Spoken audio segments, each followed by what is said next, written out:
ಚಿನ್ನದಂಗಡಿಗೆ ನುಗ್ಗೋ ಖದೀಮರು ಕ್ಷಣಾರ್ಧದಲ್ಲೇ ಕದ್ದು ಪರಾರಿಯಾಗೋದು ಸಾಮಾನ್ಯ. ಆದರೆ ಈ ಒಡವೆ ಅಂಗಡಿಗೆ ನುಗ್ಗಿದ ಚೋರರು ಒಂದಲ್ಲ ಎರಡಲ್ಲ 3 ಗಂಟೆ ಜಾಲಾಡಿ ಕದ್ದಿದ್ದಾರೆ. ಸಿಸಿಟಿವಿ ದೃಶ್ಯ ಆಧರಿಸಿ ಪೊಲೀಸರು ಚೋರರ ಸೆರೆಗೆ ಅಖಾಡಕ್ಕಿಳಿದಿದ್ದಾರೆ.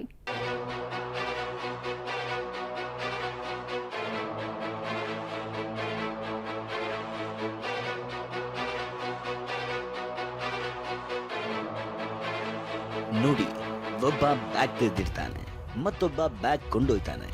ಒಂದಲ್ಲ ಎರಡಲ್ಲ 3 ಕೋಟಿ ರೂಪಾಯಿ ಮೌಲ್ಯದ 140 ಕೆಜಿ ಬೆಳ್ಳಿ ಇವರು ಹೊತ್ತೊಯ್ದಿದ್ದಾರೆ.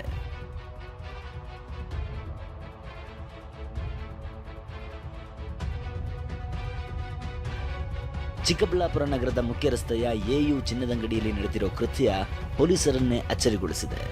ಮಧ್ಯರಾತ್ರಿ 12:10 ಸಮಯಕ್ಕೆ ಎಂಟ್ರಿ ಕೊಟ್ಟವರು ಬರ್ತಿ 3 ಗಂಟೆ ಜ್ಯುವೆಲ್ಲರಿ ಶಾಪ್ ಒಳಗಡೆ ಜಾಲಾಡಿದ್ದಾರೆ. ಕೈಗೆ ಸಿಕ್ಕ ಬೆಳ್ಳಿ ಸಾಮಗ್ರಿಗಳನ್ನು ಬ್ಯಾಗ್ಗೆ ತುಂಬಿಕೊಂಡು ಮಧ್ಯರಾತ್ರಿ 3:10 ಸುಮಾರಿಗೆ ಆಚೆ ಬಂದಿದ್ದಾರೆ.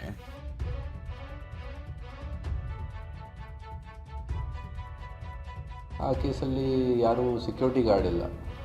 ಬೇಸಿಕಲಿ ನಮ್ಮಲ್ಲಿ 3 ಕೋಟಿದು ಕಳ್ಳತನ ಆಗಿದೆ ಚಿಕ್ಕಬಳ್ಳಾಪುರ ಎಯು ಜ್ಯುವೆಲ್ಲರ್ ಶಾಪಲ್ಲಿ. ಇದು ಕೇಸಸ್ ಆಗಬಾರ್ದು. ಮತ್ತು ನಾವು ಈ ಕೇಸ್ ಏನು ಆಗಿದೆ ಈಗ ನಿನ್ನೆ ನಮ್ಮ ಎಯು ಜ್ಯುವೆಲ್ಲರ್ಸ್ BB ರೋಡ್ ಚಿಕ್ಕಬಳ್ಳಾಪುರಲ್ಲಿ, ಅದನ್ನು ನಾವು ಬೇಗ ಪತ್ತೆ ಮಾಡಿ ಎಲ್ಲ ಆರೋಪಿಗಳಿಗೆ ಅರೆಸ್ಟ್ ಮಾಡ್ತೀವಿ ಮತ್ತು ರಿಕವರಿ ಕೂಡ ಮಾಡ್ತೀವಿ. ಚಿಕ್ಕಬಳ್ಳಾಪುರ ನಗರದಲ್ಲಿ ನಡೆದ ಅತಿ ದೊಡ್ಡ ಕಳ್ಳತನ ಪ್ರಕರಣ ಇದಾಗಿದ್ದು, ಚಿನ್ನದಂಗಡಿ ಮಾಲೀಕರ ಎದೆಯಲ್ಲಿ ಢವಢವ ಶುರುವಾಗಿದೆ. ನಾವು ಎಷ್ಟೆಷ್ಟು ಸಾಲ ಮಾಡಿಲ್ಲ ತಗೊಂಬಂದು ಬಂಡವಾಳ ಹಾಕಿರ್ತೀವಿ. ನಾಳೆ ದಿನ ಏನಾದರೂ ಈ ಥರ ಆಗೋಗ್ಬಿಟ್ರೆ ಏನಪ್ಪ ಮಾಡೋದು ಅಂತ ನಮಗೂ ಭಯ ಸ್ಟಾರ್ಟ್ ಆಗಿದೆ.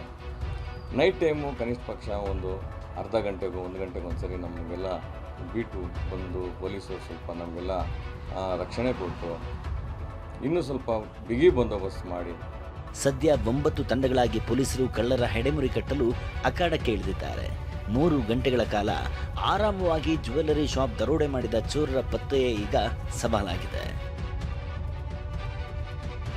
ಭೀಮಪ್ಪ ಪಾಟೀಲ್, TV9 ಚಿಕ್ಕಬಳ್ಳಾಪುರ.